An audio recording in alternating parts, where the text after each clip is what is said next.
สองพื้นแผ่นดินคำที่น้องอาศัยแขวงจำปาสักแดนใต้ปีกายอายมาเที่ยวทองพบแล้วก็จะฝากหักไว้ในใจของน้องสัญญาจะมาปากซองเมื่ออายสำเร็จเวียกงานดังแดนสวรรค์พันปีก่อนนั้นผู้ไฟระเบิดเป็นอุทยานล้ำเลิศเกิดธรรมศาสตร์สร้างสรรค์อุดมสมบูรณ์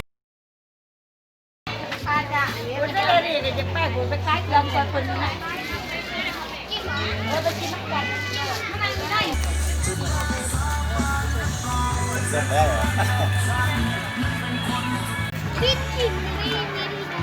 แกงไข่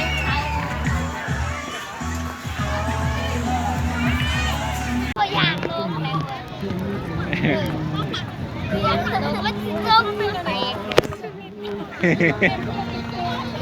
อยากผลิต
โอ้ยตัว กุญแจป่ะ มันแก้ไปยังจะอ้วกมาแล้วก็ลืม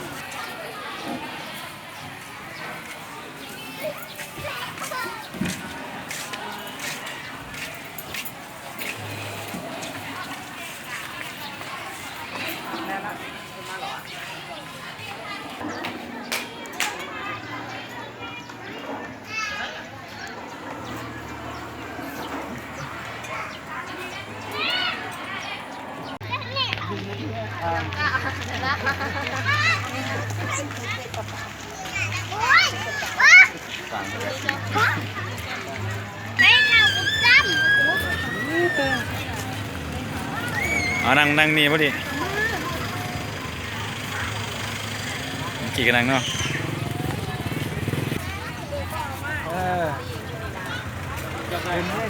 เอาขึ้น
ปิ่นเนาะ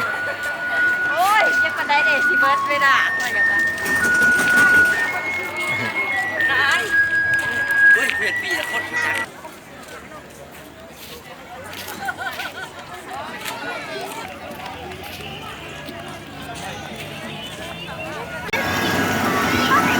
ก็ขี่รถนั่นก็ได้เด็กอีนุ้ยไม่ได้ขึ้นก็พอมันไปขี่รถ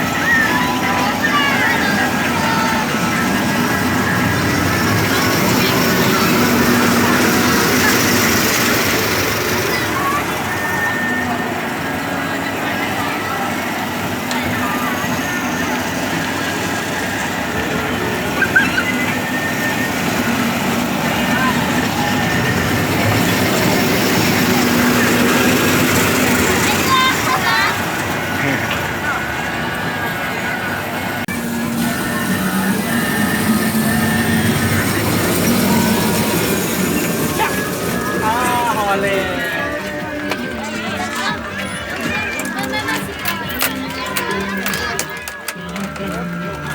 ทำงานได้ปะ เพราะติดโคกอยู่ ตัวนี้ในกี่ครับยุ่นนี่เนาะ ได้เนี่ย เอามิลลี่ได้มาได้มิลลี่ มิลลี่เอากี่ได้มากี่ มิลลี่ฉันเอง ครับยุ่นเหรอ โอ้ย ตัวนี้กี่ยุ่นนี่อ่ะ เขากำลังขึ้นสูงอยู่นี่นี่เฮ้ยนั่นเนี่ยโอ้ย โอ้ในกี่ครับยุ่นตัวนี้ เฮ้ยเฮ้ยเฮ้ยของเราก็ขึ้นซ่าของเขาก็ขึ้นเล่นบ๊ายบายเฮ้ยต้อง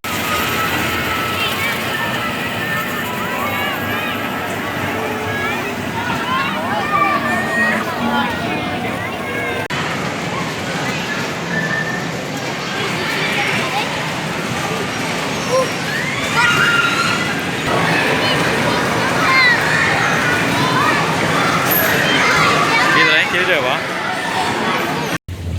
ดีไม่ดี วินนี่เผาฟาชิเบฟ ดีกี่เฟสวะนั่นนี่พี่ เฮ้ย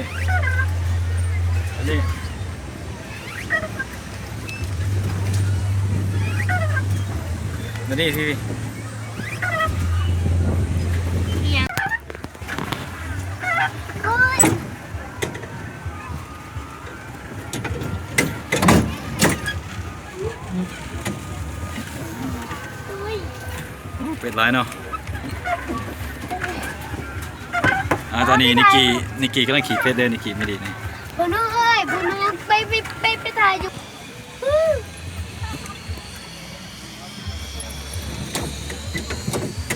โอ้ยขอมันบอกไปหาเสือสมิง ตัวนี้ห้านอนเลยนิกกี้เอาดีไม่ดีใส่ไม่ดี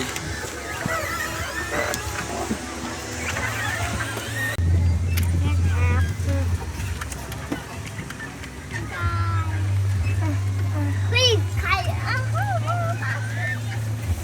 ไป